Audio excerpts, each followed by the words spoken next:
game. You know, it's an honor to be here. This is the one place I can come and cry with everyone who understands how much this hurts. Look at the fans, look how many people showed up. We love baseball in Oakland. That we do. A big shift to Major League Baseball tonight after the A's final game in the city of Oakland. Good evening, everyone, and welcome to West Coast Wrap. I'm Frank Malakote. Fans packing the Coliseum today and watch the A's cap decades of history in the Bay Area with a big win over the Rangers.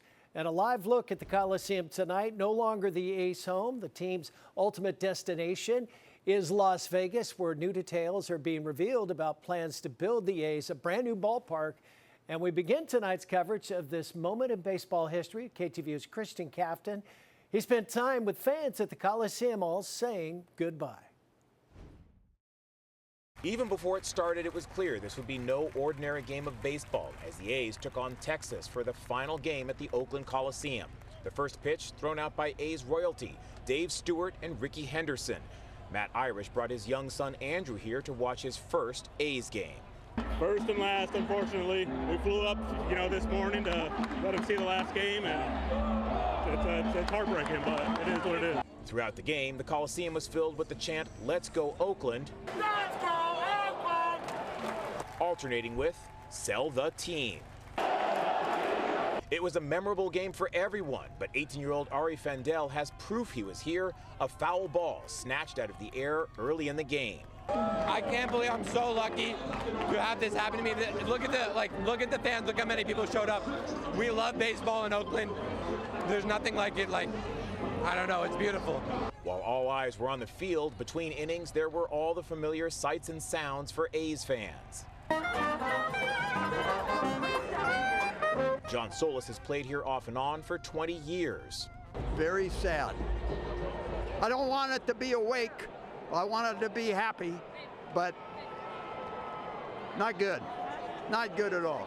As any baseball fan knows, music is a part of the game, and in the 7th inning, fans stood to sing "Take Me Out to the Ball Game" for the final time inside this ballpark.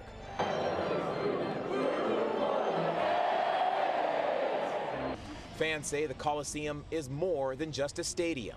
I had to be here because this is my home away from home. I've made friends here. I have friends that I only know through here, and it is heartbreaking. Finally, the game came down to the top of the 9th with the A's up by 1. A few fans scrambled out onto the field, only to be tackled by security. Then a few items were thrown out, delaying the end of the game by a few minutes until that final pitch. The A's rewarding fans with a 3-2 win.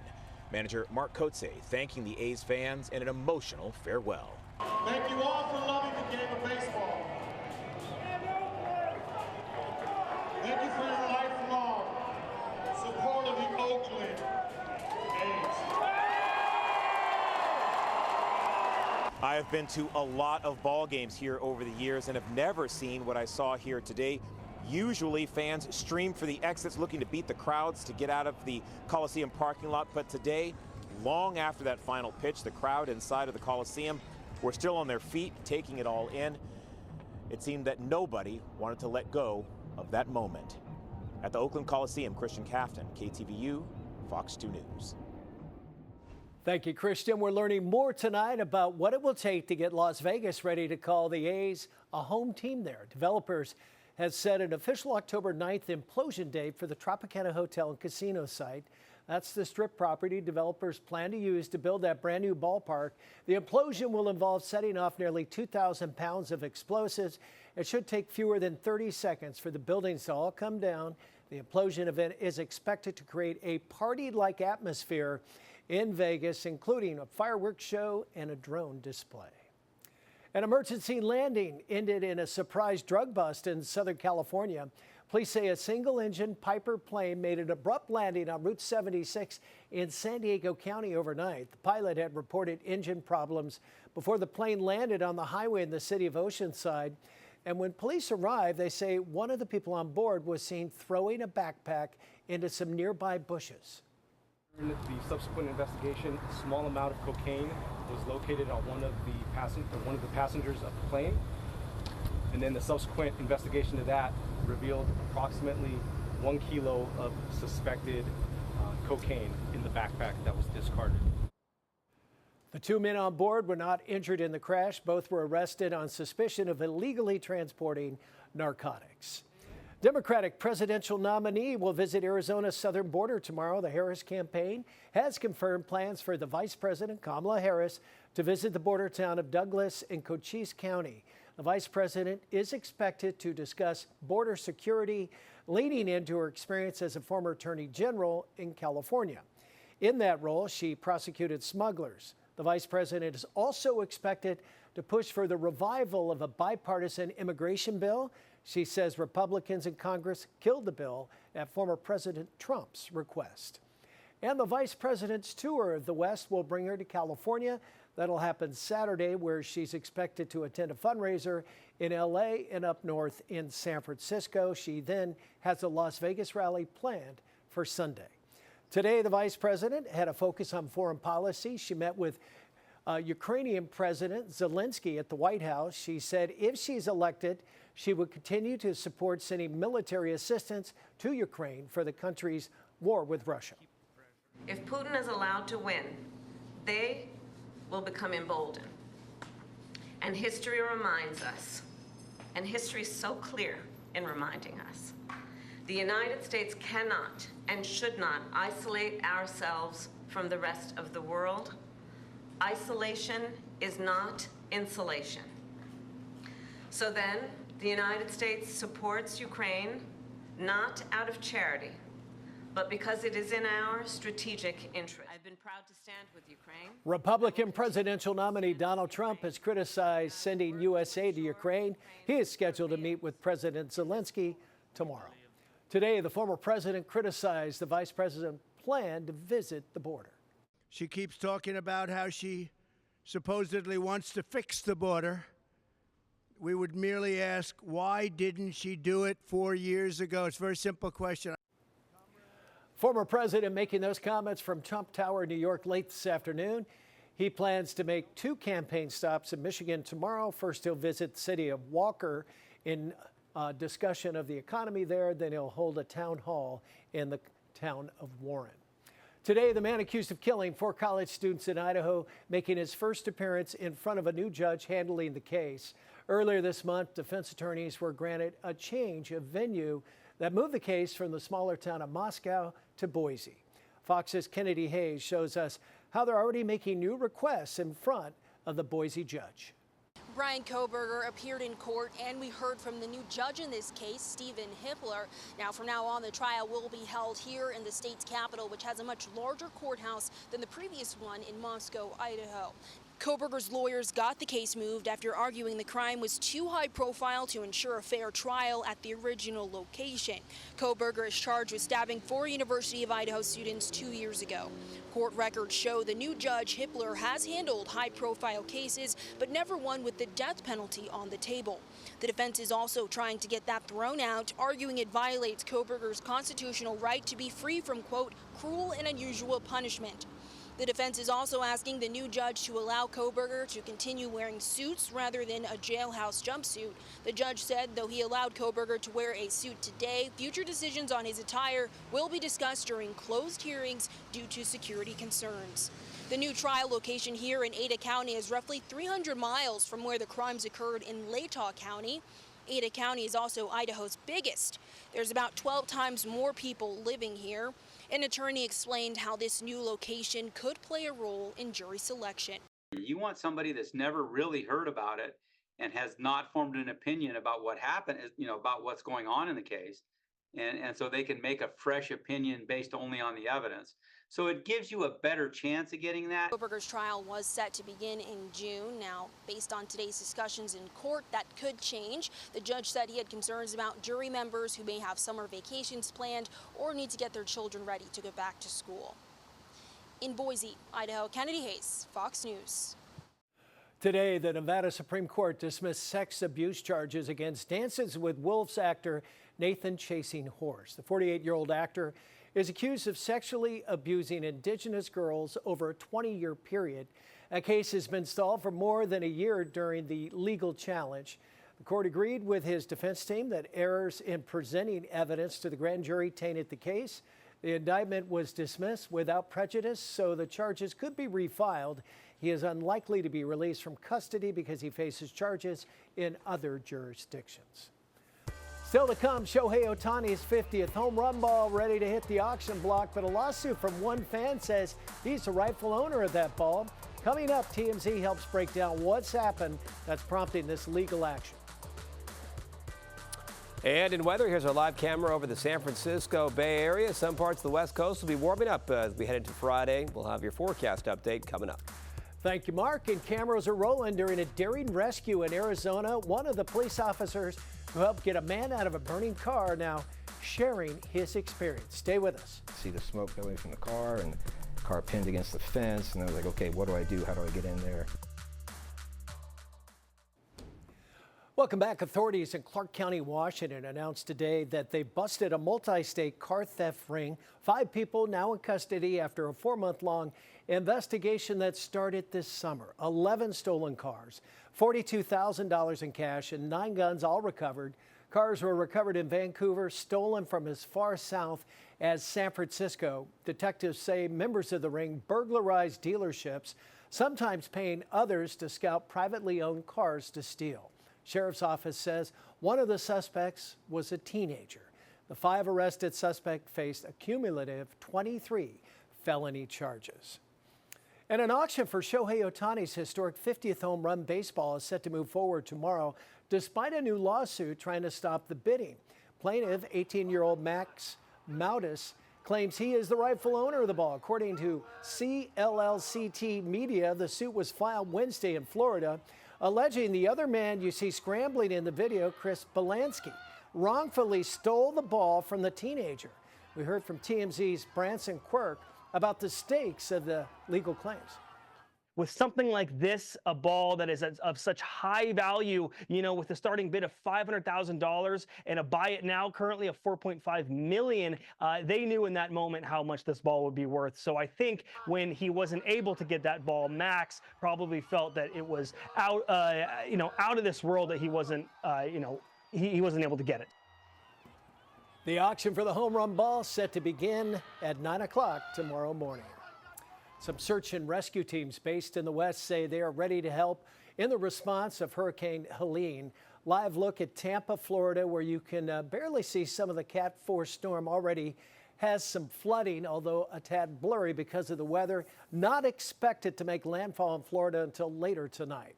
And some live images coming from another camera set up about 40 miles northwest of Tampa shows more flooding and some strong winds there. This is the city of Hudson, which sits directly on Florida's Gulf Coast.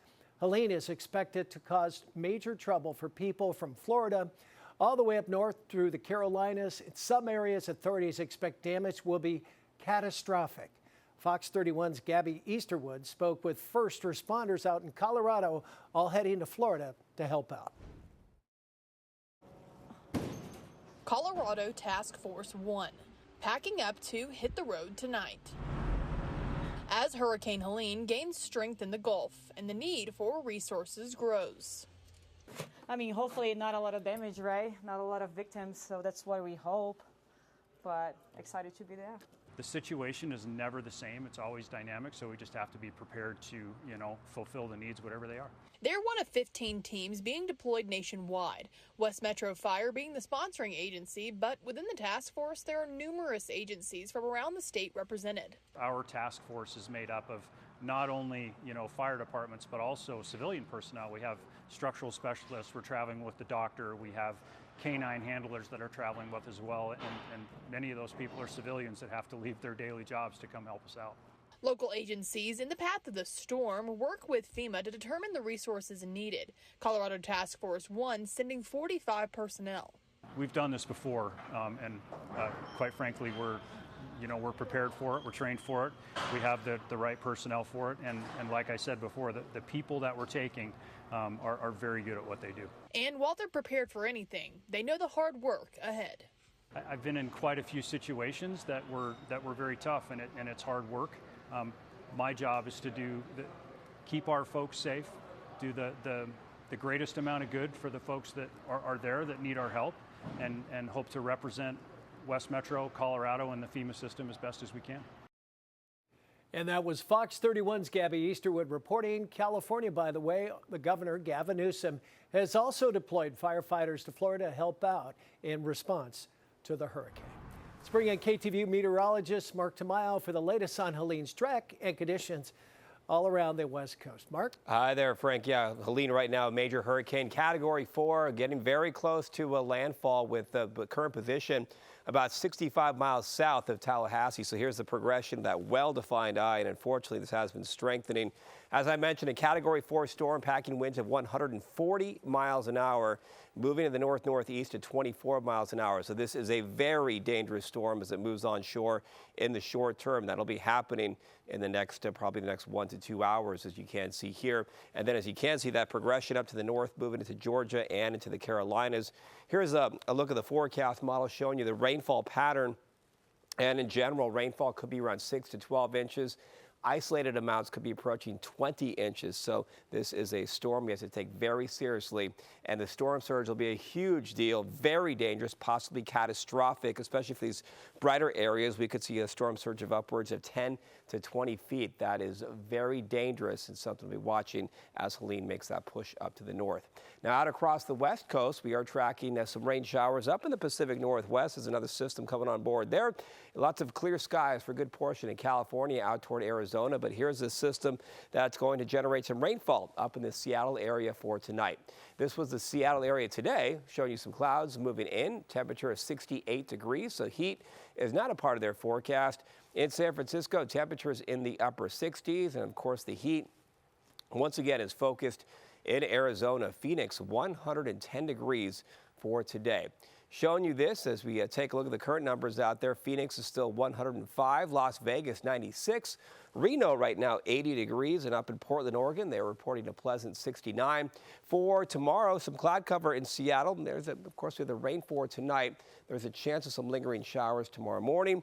In San Francisco, a warmer forecast, and the heat warning that continues in the Phoenix area for tomorrow and actually continues into early next week. So a long stretch of dangerous temperatures up above 100 degrees in Phoenix for tomorrow. In terms of the rain showers, you can see them coming on board for Seattle for tonight, then clearing out tomorrow afternoon. And a look at some more cities out across the west, out toward Olympia, San Jose in the Bay Area, lower 90s. In Palmdale, Southern California, approaching 100 degrees. And of course, the heat out toward Tucson and in Scottsdale.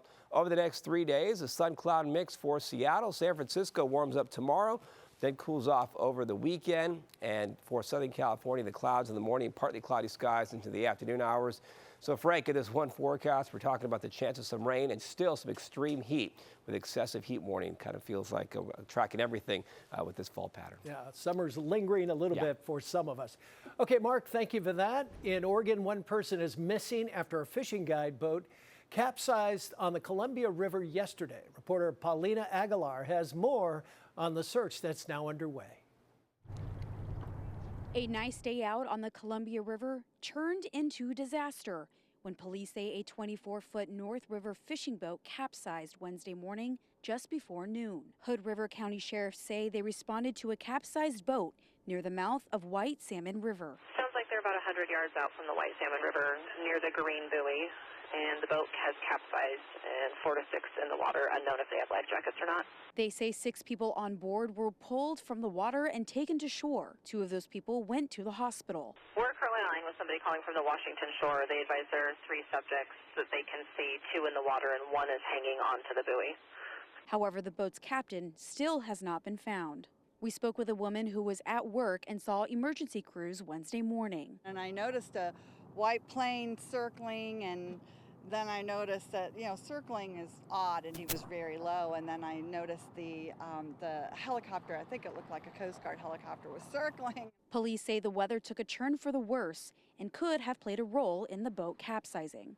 The water didn't look that bad to me, but it can turn so fast when you're out there. I mean, we've been kayaking from the hook to the spit, and we'll get to the spit, and all of a sudden the wind will change, and we're in whitecaps. It's a dangerous river. That was Fox 12's Paulina Aguilar reporting. The names of the people involved have not been released by the sheriff's office. Search and investigation are ongoing. Up next, an Arizona police officer jumped into action on a moment's notice to save a man inside a burning car. We're going to hear from that officer. And how many superheroes have a star on the Hollywood Walk of Fame? Just one, and it's not Superman. More West Coast Rap in a moment. Body cam footage shows how a police officer in Mesa, Arizona sprung into action to save a man who was inside a burning car. Fox 10's Kinsey Beach caught up with the officer who says the rescue was a team effort. Officer Kalen Jost was the first to arrive on the scene of this fiery crash near Power Road and University Drive. He tells me in moments like this you can't fully realize the magnitude of the situation, but he didn't even hesitate and went straight towards the burning car. Can I help you? We need help. We need help. Hearing the call, I was like, this guy needs help now. The call playing over and over in Officer Kalen Jost had on August 9th as he rushed to the scene, preparing for the moments ahead. There's a car wreck in front of our house. It's on fire. He's trapped. Obviously, things change when you got on scene. The first to arrive, Officer Jost went straight for the car, the driver unconscious in the front seat. I'm running around a tree, and next thing I know, I'm like, okay, I can see the smoke billowing from the car, and car pinned against the fence, and I was like, okay, what do I do? How do I get in there? Officer Jost climbed in the back seat, pulling out his knife and cutting the driver's seatbelt. As the smoke continued to build, Officer Jost knew that time was not on his side. I realized I couldn't get him out by myself, and I was yelling for a fire extinguisher. Officer Stewart jumped in with a fire extinguisher while Officer Zilm smashed the back window to buy time. Just react and go. The unconscious driver was pulled out by the fire department and officers and was given Narcan. They could have lost a life instead of saved a life that day, but I'm glad everyone worked together and we were able to get him out of the car safely. Jost tells me that when the day's done and the adrenaline's gone, that's when the emotions set in. This one was different, though. Typically, they go from call to call. He was able to see this one through to the end, and that driver was okay. In Mesa, Kinsey Beach, Fox 10 News. Some newly released video shows how the California Highway Patrol rescued a firefighter last week. CHP sent in a helicopter crew to Madera County to hoist an injured firefighter to safety. A firefighter was injured while trying to fight a fire in the Grays Mountain area. CHP opted for a helicopter rescue because of the area's very rugged terrain below. The firefighter taken to a hospital for treatment. Emergency crews have not commented on that firefighter's condition tonight. And finally, a first for a Hollywood superhero. Batman was honored with a star on Hollywood's Walk of Fame today. The star is dedicated to him in the motion picture category. Batman has appeared in comics, TV shows, cartoons, and movies. The character's history spans decades. The DC Comics icon is the first superhero to receive a star on the Walk of Fame. So, sorry, Superman, not quite yet. You can stay up to date on all the stories we're covering online. Just go to westcoastrap.com and stream all your shows on your smart TV by downloading Fox Local app. I'm Frank Malakot. Have a great night, everybody.